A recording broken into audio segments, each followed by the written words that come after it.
Bismillahirrahmanirrahim. Assalamualaikum warahmatullahi wabarakatuh. Nama saya Tiara Miristika Maitsa. Pada kesempatan kali ini saya akan menjelaskan atau membahas terkait acara 9 praktikum pemrograman geospasial perangkat bergerak lanjut terkait Fetch API dan visualisasi data di React Native. Fetch API di sini merujuk pada proses meminta data dari API.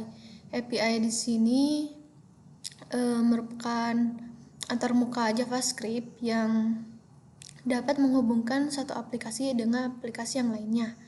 Di sini menggunakan seperti kita membuat data terlebih dahulu di Excel, lalu kita scripting menggunakan AppScript, kita buat agar dapat terhubung dengan aplikasi kita deploy terlebih dahulu, sehingga ketika kita panggil sebagai aplikasi, maka kita dapat mengubah atau mengedit dan menambahkan data di Excel tersebut, yang kemudian di aplikasi mobile atau aplikasi yang kita buat di React Native ini, itu kita bisa reload dan hasilnya akan tertampil seperti apa yang sebelumnya kita edit. Seperti itu. Di sini untuk alur kerjanya sendiri, di sini acara ini memiliki 3 output. Diawali dengan pembuatan data mahasiswa SIG 21 kelas A. Kemudian kita unduh dalam format CSV. Kita unduh, download CSV, kemudian kita convert ke dalam format JSON. Kita convert dengan memasukkan file CSV tersebut, lalu kita convert, kemudian kita pindahkan ke folder data. Jadi folder data ini kita buat terlebih dahulu di bagian folder framework aplikasi kita. Kita buat folder yang bernama data. Kemudian kita masukkan ke sini bentuk JSON-nya, kita ubah nama menjadi mahasiswa. Lalu kita buat file get.json-file.javascript pada VS Code. Kemudian kita kustomisasi tampilan dan stylingnya. Kemudian kita running aplikasi data mahasiswanya. Dan didapatkan Tiara's app. Di sini terlihat pembuatan file baru get.json-file.javascript ini di luar dari folder-folder yang lainnya. Ini sebelumnya. Nah, di sini hasil tampilan dari hasil konversi ke dalam bentuk JSON. Nah, terlihat nama saya di sini. Setelah kita buat, di sini kita import semua komponen yang kita perlukan, termasuk font awesome untuk ikonnya. Kita menggunakan flatlist untuk menampilkan list data. Jadi kita bentuk sebagai list gitu, data-data yang sebelumnya berbentuk array. Di sini. Nah, di sini kita gunakan beberapa style juga yang sebelumnya kita definisikan di bagian bawah menggunakan komponen style sheet. Terdapat title untuk avatar, card title, card. Untuk kita gunakan di sini. Untuk tampilannya sendiri seperti ini. Ini merupakan interface bawaan dari acara sebelumnya yang menggunakan bottom tabs navigation. Di sini ada home, map, profile, dan sini harusnya namanya mahasiswa ya. Sebelumnya saya belum ganti, tapi telah saya screenshot di sini. Namanya Tiara. Sini listnya. Nah, ini hanya disesuaikan saja stylenya. Di sini sebelum menampilkan data name itu kita beri semacam awalannya itu name.2 apa gitu, langsung data name-nya. Karena sebelumnya formatnya itu langsung seperti ini datanya, langsung data NIM tersebut. Jadi kita akan menampilkan agar tidak langsung datanya NIM, nama terus NIM-nya apa, A tiba-tiba terus perempuan tiba-tiba, ini tuh data apa gitu. Nah, kita beri keterangan seperti ini, NIM titik 2 apa, lalu data NIM, kelas, lalu data kelasnya apa, jenis kelamin, lalu data jenis kelaminnya apa, seperti itu. Bisa kita lihat seperti ini. Dan untuk pemanggilannya sendiri sebenarnya bisa kita atur di bagian sini. Untuk get JSON file yang aplikasi pertama ini, kita masih menggunakan pemanggilan dari acara sebelumnya, itu navigation /bottom tabs. Kemudian dihasilkan seperti ini. Yang selanjutnya kita beralih pada aplikasi kedua, itu kita buat count number, aplikasi count number, sehingga akan menampilkan dua bottom, yang satu tambah, yang satu reset kembali ke angka sebelumnya. Awalnya itu kita buat file count number.javascript dulu, seperti membuat get JSON file.javascript itu di luar semua folder. Lalu kita set count numbernya menggunakan fungsi useState, yaitu agar kita mengatur default value-nya. Seperti itu. Lalu kita gunakan juga deklarasikan button tambah dan reset, dan jika perlu stylingnya juga kita kustomisasi, yang kemudian kita running. Maka akan dihasilkan seperti ini tampak aplikasinya. Button tambah akan menambah 1 terus bertambah, yang awalnya dari defaultnya 1, kemudian akan ketika ditekan button tambah akan menambah 1 menjadi 2, 3, 4, 5, 6, 7 dan seterusnya. Ketika ditekan button reset akan kembali lagi ke angka 1, seperti itu. Di sini untuk scriptnya sendiri kita import semua komponen yang kita perlukan, lalu kita set atur default value-nya. Kita gunakan saja set number. Lalu di sini komponennya untuk mengatur set default value-nya ini apa kita aturnya. Kemudian kita return untuk tampilan button tambah dan reset. Untuk button reset di sini saya mengubah warnanya agar berbeda dengan button tambah, yaitu menggunakan color red. Di sini terlihat bahwa saya mengatur ketika ditekan maka akan mengatur number menjadi +1 setiap button tambah ditekan, dan setiap button reset ditekan maka akan mengatur angka 1 kembali lagi ke 1, seperti itu. Untuk stylenya saya hanya menggunakan font size-nya berapa, yaitu 50, dan kita tebalkan seperti itu sangat sederhana sekali teman-teman. Kemudian untuk aplikasi yang ketiga, yaitu tujuan akhir kita. Di sini kita salin terlebih dahulu semua data mahasiswa SIG 21 kelas A ke spreadsheet yang baru, yaitu spreadsheet saya pribadi, karena sebelumnya sheet-nya itu dimiliki oleh dosen, maksudnya akses utamanya itu dimiliki oleh dosen. Di sini saya salin ke spreadsheet baru, di mana akun saya yang mengambil alih sebagai admin utamanya. Kita salin terlebih dahulu, kemudian kita susun script, kemudian deploy di AppScript seperti ini. Kita ke AppScript, maka akan tertampil seperti ini. Ini sebelumnya kosongan. Kemudian kita definisikan beberapa function yang kita butuhkan. Ini kita akan mendapatkan link spreadsheet-nya, yaitu link spreadsheet ini. Kita masukkan, kemudian kita definisikan variabelnya, sheet name-nya itu kelas A, ini disesuaikan dengan sheet name kita.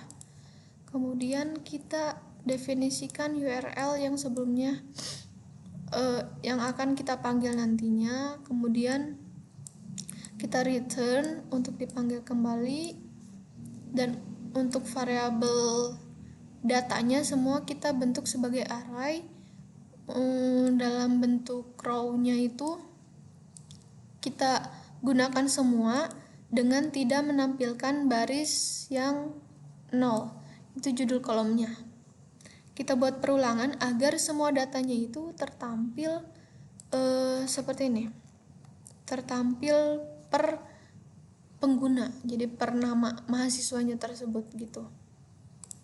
Jadi kita buat perulangan untuk setiap barisnya. Nah, kita buat susunannya itu nama terlebih dahulu sebagai baris pertama, nim baris kedua. Maksudnya ini memang diawali dengan 0 ya maksudnya. Sebagai baris ke-0, nim sebagai baris pertama, kelas sebagai baris kedua, jenis kelamin baris ketiga, icon sebagai baris kelima, kemudian terakhir color sebagai baris kelima. Mohon maaf, icon sebagai 4 dan color sebagai 5. Kemudian kita panggil hasilnya sebagai array, sebagai data string. Kemudian setelah itu kita deploy. Awalnya gitu kita new deploy. Kemudian akan tertampil, sebelumnya ini kosong, bisa kita pilih web app. Setelah web app kita bisa isikan deskripsinya apa, execute-nya itu sebagai siapa, lalu siapa yang memiliki akses. Kita atur semua aja supaya public, kemudian deploy. Setelah ditekan deploy ini akan muncul autorisasi yang diperlukan untuk mengakses semua data ini. Kita langsung ikuti alurnya saja, review permission, kemudian selanjutnya akan tertampil hasil eksekusi lognya, started kemudian complete.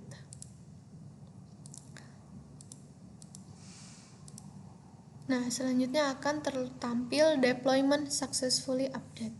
Maksudnya telah berhasil deploy. Kemudian ini ID-nya dan ini URL-nya. Kita copy.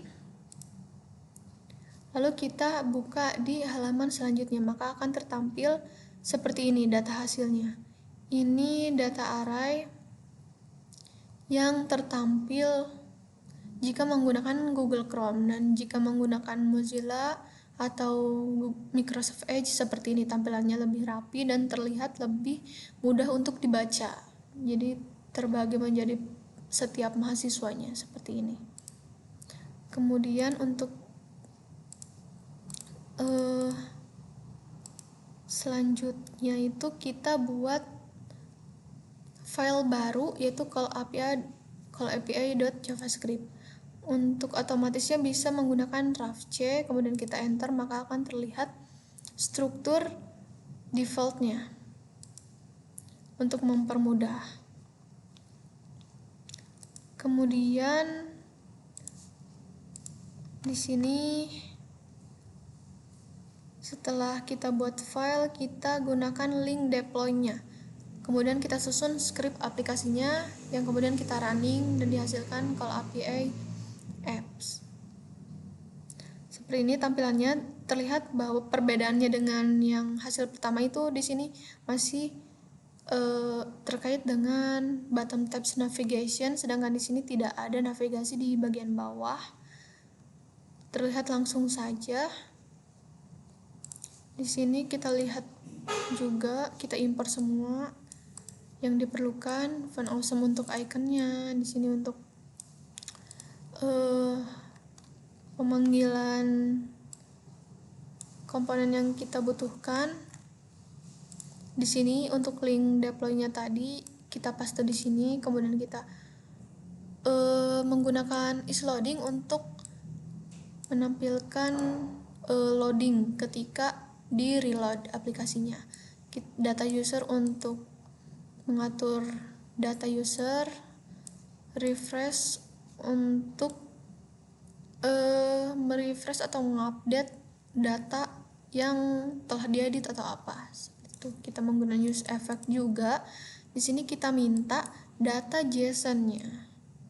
kemudian direspon, akan terlihat console lognya.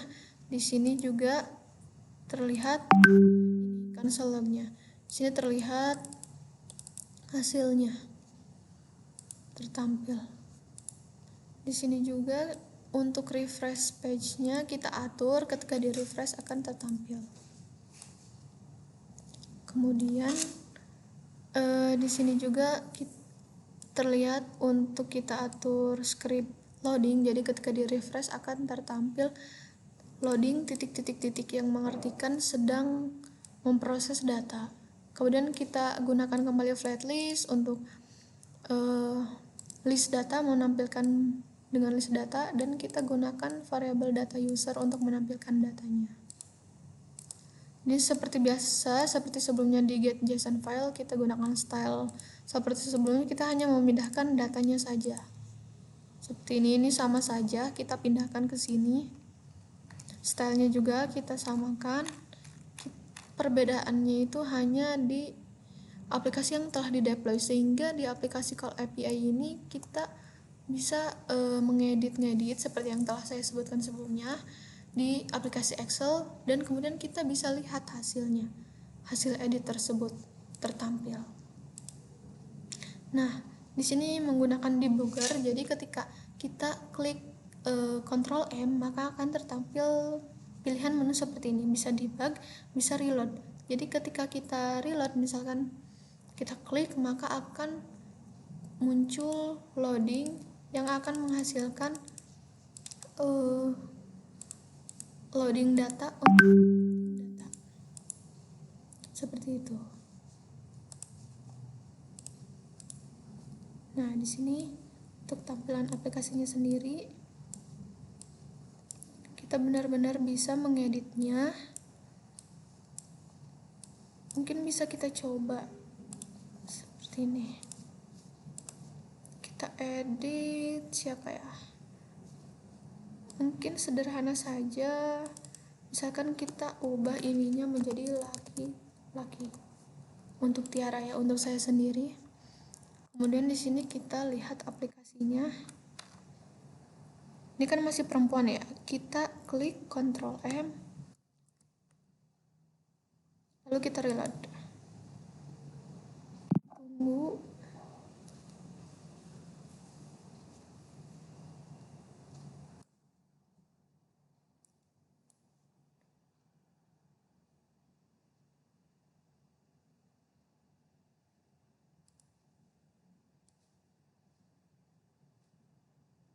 Nah, sedang loading.